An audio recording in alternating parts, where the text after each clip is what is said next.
Hoje nós vamos dar continuidade a um assunto que já se deu início no primeiro vídeo.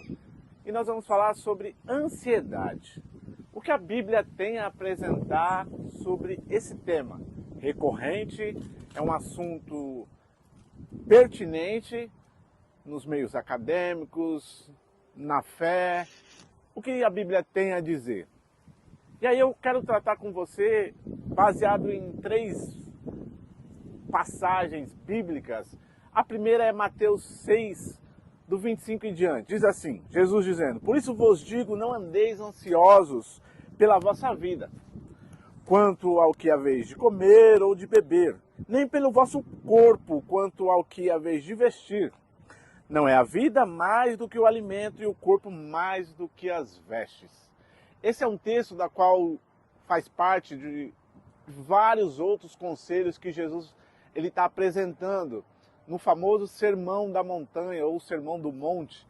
Quando você pega a Bíblia, você lá no Evangelho de Mateus, nos Evangelhos, você vai ver Jesus tratando sobre esses assuntos. E aqui, no Evangelho de Mateus, no capítulo 6, ele vai tratar um pouco sobre essa ansiedade, vai falar um pouco sobre essa ansiedade. E é interessante porque ele vai pontuar: não andeis ansiosos. Pelo quê? Pelo que haveis de comer, beber ou pelo que haveis de vestir. Veja que são 3 questões que envolvem o corpo, envolve o seu alimento, ou seja, internamente e externamente. Como não estar ansioso quando está ali faltando ou quando está nos faltando alguma coisa? Como não estar ansioso quando falta o que você colocar na mesa para comer? Dificilmente alguém não vai estar ansioso. Mas Jesus é interessante porque ele vai trabalhar tratando e mostrando para aquelas pessoas que estão ouvindo como Deus cuida, como Deus, ao criar, ele cria já cuidando da sua criação. E aí Jesus vai pontuar, mostrando nos versos posteriores, e aí nós vamos ler no verso 26. Ele vai pontuar dizendo: "Observai as aves do céu.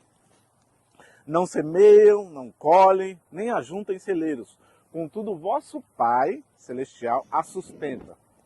Aí ele vai finalizar esse verso dizendo: "Porventura, não valei vós mais do que as aves?" Olha, Jesus mostrando que a sua criação, as aves do céu, então você está vendo esse verde bonito, você está, para que você entenda, eu estou aqui num parque, num lugar bonito, cheio de área verde, então tem muitos pássaros.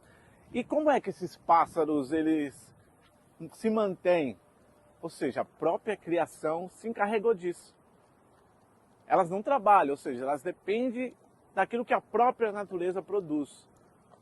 E o próprio Deus produziu alimento para essas aves. Mas ele também vai dar outro exemplo, lá no verso 28, que vai dizer: "E por que andais ansiosos quanto ao vestuário? Considerai como crescem os lírios do campo. Eles não trabalham nem fiam. Ora," o verso 30, "se Deus veste assim a erva do campo, que hoje existe e amanhã é lançado no forno, quanto mais a vós, homem de pequena fé." Olha, o que Jesus está dizendo?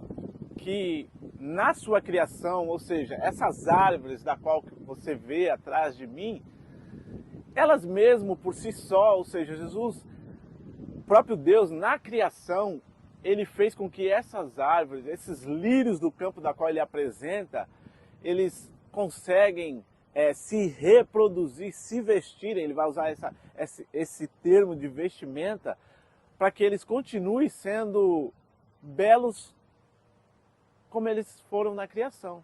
Então não precisa do homem para que isso, o próprio Deus faz com que isso aconteça.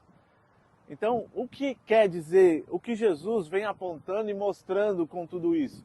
Ele vai dizer que nós precisamos confiar em Deus e ter a completa certeza que o Criador, ele vai suprir, ele cuida de cada um de nós. E por isso a nossa ansiedade, pelo que é a vez de comer, pelo que é a vez de vestir, pelo que é a vez de beber, muitas vezes pode até estar faltando em sua mesa. Mas pense que o Criador, ele pode e consegue suprir a sua necessidade e a sua falta. Então quero chamar a sua atenção, depois de ler esses textos, Jesus pontuou duas situações, as aves e os lírios do campo. E aí ele deu o exemplo como Deus cuida da sua própria criação. Ou seja, o que eu quero que você entenda por meio desse vídeo é que você é parte da criação de Deus. E o cuidado de Deus também é para com a sua vida. Esse exemplo que Jesus deu ali naquele sermão, mostrando para as pessoas, pedindo para que eles não andassem ansiosos. Ou seja, isso se remete a nós, para que eu não ande ansioso, para que você que me ouve e me vê, também não ande ansioso. Possa confiar em Deus. E aí eu quero convidar você para o próximo vídeo, para que você entenda como é possível. O que Jesus, qual é a ferramenta que Jesus pontuou e mostrou para que eu não ande ansioso. Eu aguardo você no próximo vídeo, para que a gente junto possa superar 1% todos os dias. Deus te abençoe, fique na paz.